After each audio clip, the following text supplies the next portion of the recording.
This is Morgan Freeman, and the next voice you hear will be that of a man whose name rhymes with ketchup. Well, maybe not entirely, but close enough. Here he is, Nick Hetcher. That sounds like ketchup, doesn't it? Hey there, I'm Nick Hetcher. This is Matrix Exodus, and we're here for one reason, to rescue you from the Matrix.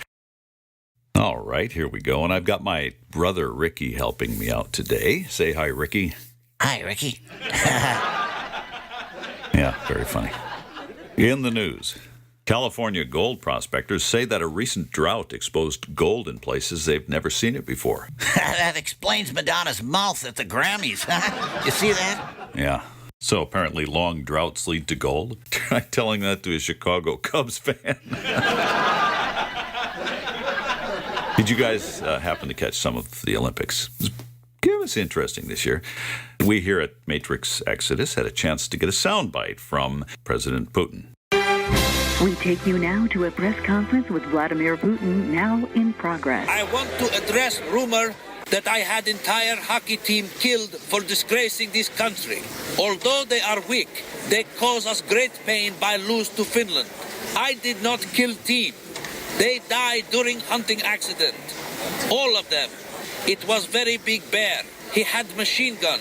And the bear, he killed them. Mr. Putin. Yes. The hockey team isn't dead. Most of them are standing at the back of the press conference. I see. I would also like to address rumor that I killed entire ski team. I did not have them killed. It was hunting accident. A big ostrich with a gun. He killed them. Mr. Putin, you're saying a giant ostrich shot the ski team? Why were they even hunting a day after the Olympics? I would also like to address a rumor that I killed this reporter. It was a hunting accident. Welcome to the Matrix Exodus. Here's your host, Nick Hetcher.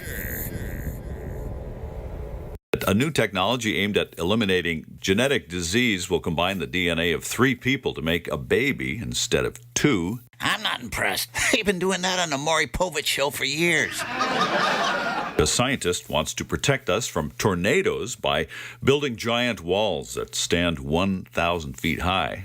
Yeah, sounds like the same scientists who wanted to protect us from illegal aliens from Mexico. A study by the Mayo Clinic found that the average American is idle for 8 hours a day. Yeah, and that's just in Congress. Good one, Ricky. The Pentagon confirmed that it will shrink the Army to its lowest size since before World War II. Why the heck are we shrinking our Army? Isn't the goal to shrink the other people's armies?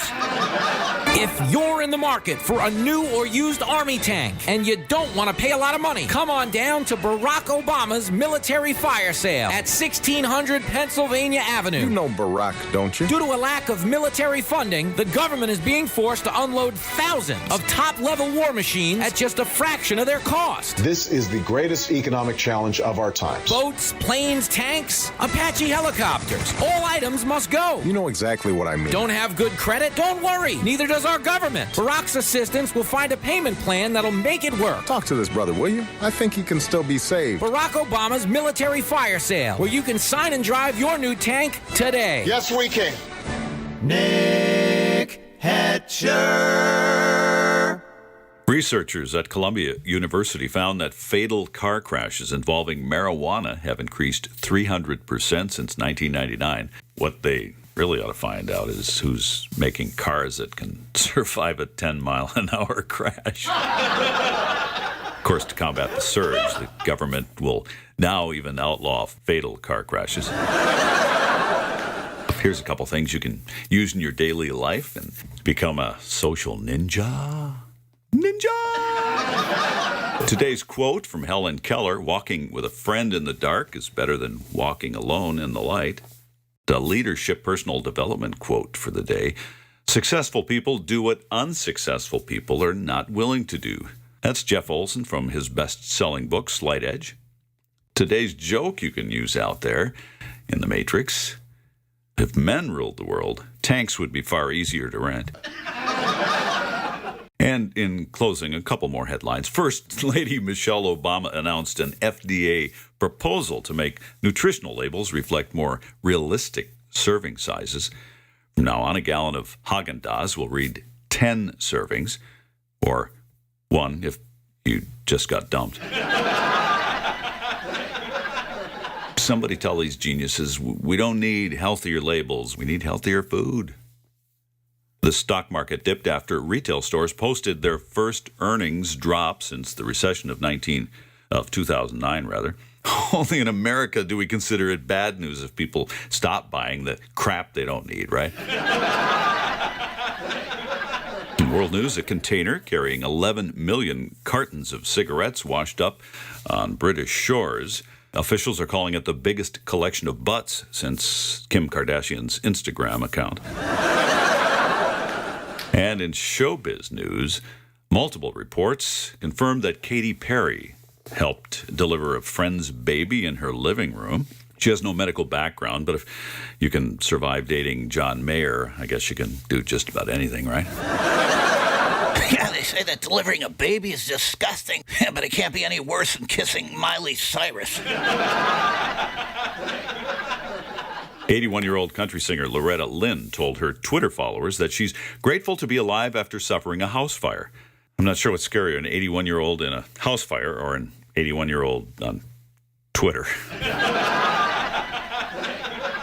And in sports, jailed tight end Aaron Hernandez has moved to an isolated unit after beating up a fellow inmate on Monday.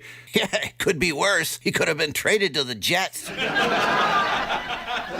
Here's some more stuff for you to take out into the Matrix. This past week in history, in 1692, the Salem witch hunt began.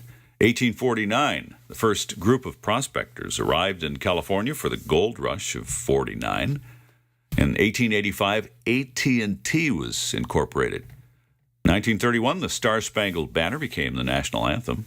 1935, nylon was discovered by Dr. Wallace H. Carruthers, and he looked pretty good in it, too.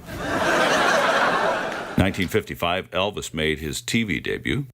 1983, the final episode of MASH aired, set a new record of 125 million viewers.